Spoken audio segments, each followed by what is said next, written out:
J'étais en maternité et il y avait une maman qui voulait se reposer parce que son bébé arrêtait pas de pleurer et elle n'arrivait pas à gérer avec la fatigue, l'émotion, elle n'arrivait plus. Et donc elle a demandé à nous, à l'équipe, de s'occuper de son bébé au moins pendant 2-3 heures, histoire qu'elle puisse un peu souffler. Et ce bébé-là, il pleurait, mais il se déchaînait. C'était vraiment impressionnant. Il n'arrivait pas à se calmer, il n'arrivait pas à s'apaiser. Et je me dis, mince, il n'y a rien qui fonctionne. De lui donner un petit truc à tétouiller, de le prendre dans les bras.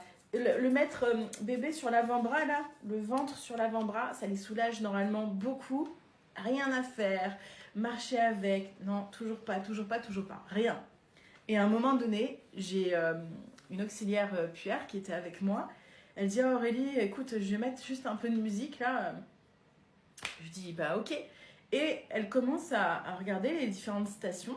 Et puis tout d'un coup, en changeant les stations, elle tombe sur Skyrock.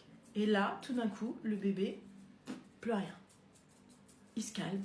Je fais, mais Skyrock, sérieusement, le bébé se calme tout de suite. Alors que c'est pas des musiques supra douces, tu vois, hyper détentes. Non, c'était des musiques un peu... Je fais, bah mince alors, il a arrêté de pleurer direct. Et il commençait même à s'endormir.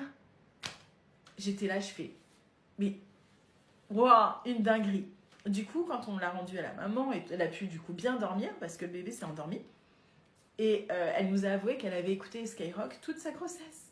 Et donc le bébé avait repéré ça. Pour lui, c'était sécurisant. Skyrock, c'était sécurisant.